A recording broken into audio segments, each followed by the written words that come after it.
Hello, everybody. I hope you're doing well. So I'm back again, and I'm live again with Julia Barnes. I think that is how we pronounce it, but I'll have more from Julia on that. So hello, how are you doing?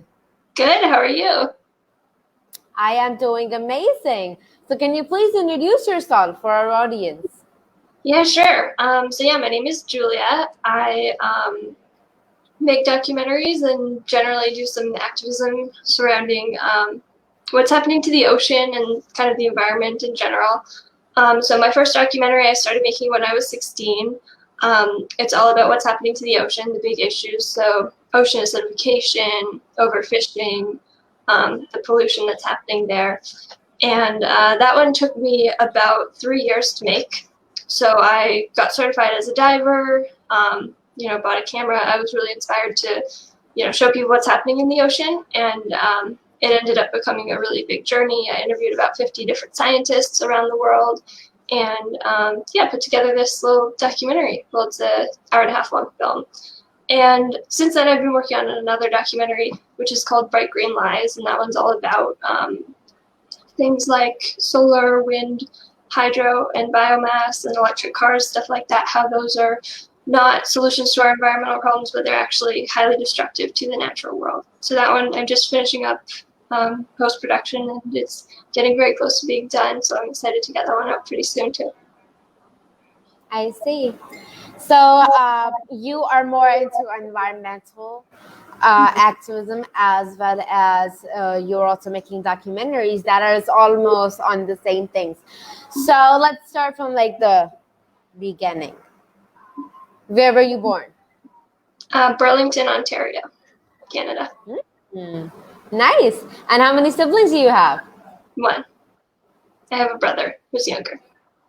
Oh, same here as well. I can feel you, girl, how hard it is to have a younger brother. But yeah, they're lovely at times. So how was your childhood? And there must be something different in your childhood that would inspire you to make your documentaries when you were just 16 years old. So what do you think were some things that were maybe different from the average childhood?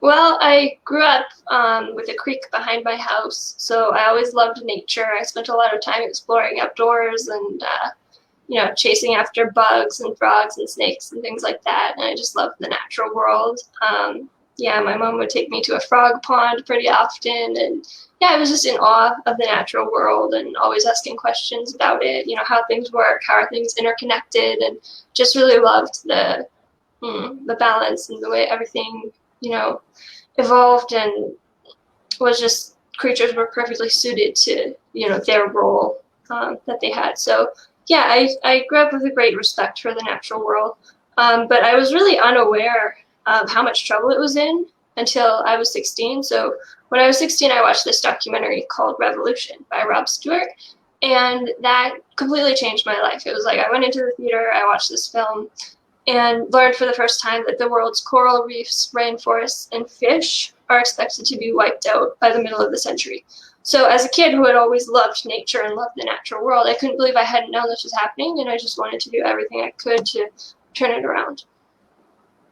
I see. So that is something that just like kind of created the spark in you to make a documentary. And how did this all start? Because making a documentary might actually sound easy, but it is hard work getting all the people together and a crew and, traveling places, places and, capturing stuff that you have to. It's a hard job. So how did it all begin? Yeah, it's exactly like that. As a 16-year-old kid who had never made a documentary before, I was very naive and kind of was like, yeah, I'm going to do this. This is going to be easy, So I had this plan in the beginning. I thought I could finish a movie in less than a month. So I was going to, learn how to dive, go down to the Florida Keys, and I thought I would film for a week underwater. I would interview a couple scientists while I was there, put it all together, and I would have a movie finished. And it didn't end up going like that at all. I shot footage that was absolutely terrible. It was shaky and out of focus, and interviews that were not the best. But I was committed at that point to the idea of doing it. So it was just, okay, well, this didn't work, but I'm going to keep learning and, getting better as I go along. And so it was just one thing after the next. It was like, okay, now I'm going to go here, focus on this issue, talk to this person. And I had no idea, like, throughout the entire process how long it would take or when it would be finished, but it was just keep doing the next step. And eventually it came together. Yes. And okay, so what is the name of your documentary? It's called Sea of Life. So it is available in Canada. It's on Crave, which is a streaming service, and for the rest of the world, it's on Vimeo on demand. Okay, so it's on demand. You have to kind of demand it in order to watch it. Yeah, it's a like a video streaming thing. So you would either buy or rent the film, and then you can watch it on there. I see. So and so we've gotten the entire like kind of inspiration as like when like how this came into your mind and how things were working, but what did you see, like how was your experience of making a documentary, which is pretty, it could like kind of like shake you to the core when you're making it about nature, because there's a lot of facts that come up while you're making or you're working on a certain project about nature, right? Yeah, for sure. It was definitely a lot of information, and I learned way more, from making the movie than I ever knew going into it. And I didn't even really realize how bad things were until I started interviewing people and, learning from them. It just seemed like the situation was always worse than I had ever imagined. So it was definitely a lot to deal with at times. I remember one particular time I interviewed a coral scientist in Australia, and he's known as like the godfather of coral. He's named a whole bunch of species, and he's been studying them for years. And he told me that there's so much carbon in the atmosphere already. Ocean acidification is caused by carbon dioxide from the atmosphere going into the ocean and making the ocean more acidic, and in a more acidic environment, coral reefs can't survive. But the way I had always understood it was like if we stopped releasing the carbon dioxide, then the corals would be okay. But what he told me was that there's lag time, but with the time it takes the carbon we put up into the atmosphere to actually get absorbed into the ocean. So even if we stopped emissions today, this ocean acidification is going to continue for 10, 20, maybe 30 years, and it was going to wipe out all coral reefs. So that was absolutely devastating. I made this film thinking I was going to save coral reefs and turn things around, and he was basically telling me there's no way we're going to do this. So at that point, I was just overwhelmed and, went back to the hotel room and cried for the rest of the afternoon. It was just devastating. But it just made me want to look further into this and figure out, is there a way that we still can turn things around? Is there a way we can save coral reefs? And I think there is. I don't think it's completely hopeless because there is definitely too much carbon in the atmosphere right now. But if we were to sequester some of that carbon into plants, into fish, into life in the sea, we could, pull that out of the atmosphere before it goes into the ocean. We could still avert, I think, the worst effects of ocean acidification. I see. So again, like making a documentary, which is a hard thing to do, and it's something that's so beautiful that you've done that, and it's like you've shown how things are going and how things can get better, which is you're not just making them cry, but you're actually like can still get through this, right? So what do you personally feel about not portraying, but showing something which is, again, a sensitive issue like climate change or the environment, because many people are like, okay, this is going to happen. And many people have different thoughts. Many people are so emotional. So what do you think about it? Your thoughts? Yeah, it's definitely interesting because, of course, everyone you interview has a slightly different view of things, a slightly different prognosis for how bad things are or, what's going on. But generally, the message that I was getting was pretty consistent across the board. When you talk about the ocean, it is just being slaughtered. Like 90% of the large fish are gone. We've lost 50% of the coral reefs already. 40% of the plankton who produce the oxygen we breathe have been wiped out.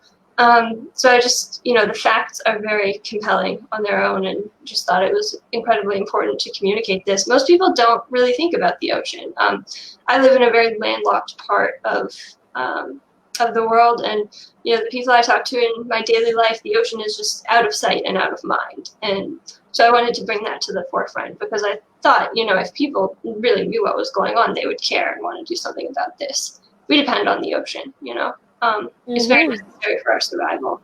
And I mean, not just that, we should care about it. Most people love the ocean, so they want to care about it for its own sake and for all the creatures who live there.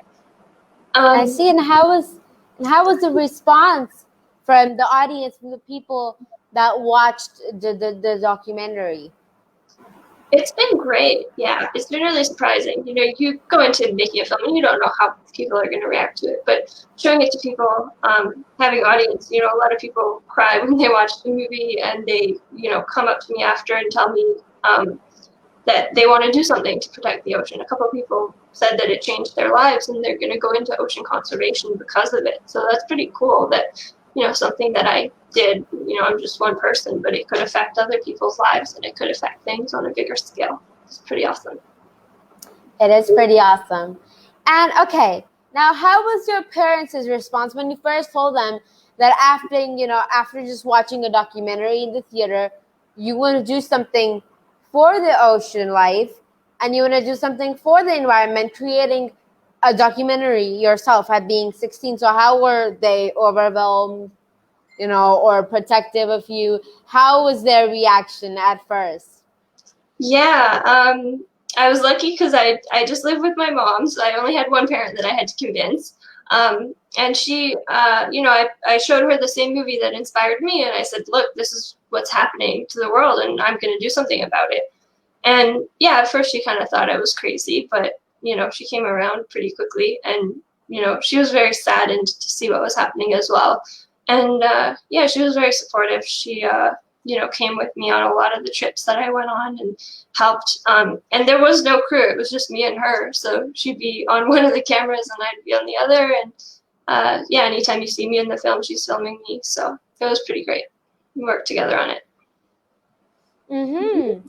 And because I have a little brother, although he's like very, very young, but whatever I achieve or whatever I do would leave an impact on him. So how was your little brother affected by this? Yeah, I think he definitely cares more about this stuff and is much more aware about what's happening to the natural world than he was before. Yeah, I think it's definitely affected him, just the conversations we've had and stuff. And what message would you like to give to other people that are passionate about the ocean and the environment, but they at times are scared to come out and maybe make it into a film or film what they're seeing and film about what could be done? Mm-hmm. Yeah, everybody, I think we need to realize that we have a lot of power, probably more than you know. Once you start doing something, you can start connecting with other people who are going to help you. This kind of whole world will open up around it, but once you put yourself out there and decide that you're going to do something, a bunch of paths will open up in front of you. But the most important thing is, take the first step. Get committed, have a big, bold, crazy idea, because that's something that's often more exciting and easier for people to get behind. Yeah, that would be my advice. And just do the biggest thing you can think of, because everything we love and everything we depend on is in jeopardy, and we certainly don't have any time to wait. So it doesn't matter how old you are, young people can absolutely change the world. And yeah, just go for it. Mm-hmm. So now, what do you think are maybe 3 things that we can do, like small things that we can do to make up, to kind of like make it up to nature, to what we've already done to it? Mm-hmm. So what do you think are 3 things that we can do to make it up? I get this question asked a lot, like, what are some little things we can do in our lives? And I think we can all come up with lists like this. We hear them all the time, right? The big environmental groups will tell you, like, change your light bulbs, change your diet, eat it, avoiding plastic, things like that. And those are all really great and important things to do, but I think we also need to recognize that the scale of the problem is so huge. It really requires action on a much larger scale. So I really try to avoid advocating for people to just do little things. I think we need to act in a way that is commensurate with the scale of the problem. We would need to take a real honest look at this. It's not going to be solved by little tweaks to our lifestyles. We've got to challenge the systems that are destroying life on the planet. We've got to make it so that this can't happen anymore. Mm-hmm. And we always have a lot of filmmakers, a lot of people that would make documentaries on different subjects, something pretty much out of the box and out of the house. That's amazing, beautiful things. But what would you like to tell other filmmakers and people who would make documentaries about how important is it for us to use that power that we have to kind of like invest that power into the kind of like thing of environment and saving nature and actually highlighting the problems and then also telling how that we can improve it, not just making people cry but actually giving them, okay, we can get through this, right? Definitely. Yeah, it's very important that we use our skills in service of the natural world, because you can have a lot of power through that media. Obviously, there's a lot of media that's out there that is not telling the truth and that is not focused on the big issues that really matter. So anytime we can get some kind of honest message out there about what's really happening, that's very important. We really have to combat all this other stuff that's going on, and everything is vying for people's attention. People are watching things that are just fantasy and fictional, and a lot of people don't spend a lot of time facing the reality. So when we can make a documentary and put that in front of people, hopefully make it entertaining enough that people will want to watch it, then we really do have a good chance to change people's hearts and minds and the way they look at the world. So it's definitely a powerful tool that we can use towards a larger struggle of really changing things. It's a good way to inspire people. I see. And okay, now because our interview now is coming to an end, I'd like to ask you for the very last message to all the people who are young, whether they be tweens or maybe even teenagers. What message do you have for them to actually act on this and study this thoroughly, and maybe they can come up with this very cool invention or something and see like a thing in it, right? So what do you think? Because you were 16, I am 13, and we both are working on the same cause of helping the planet. So how do we feel about not just waiting for 18, but doing it right now? Definitely. I think that's the most important thing. As soon as you start, you're going to be learning so much. You're going to be exposed to lots of different people. You're going to meet people. You're going to, things are going to start to happen. And as soon as you can begin that process, I mean, we really, like I said, we don't have any time to wait. Things are so urgent right now.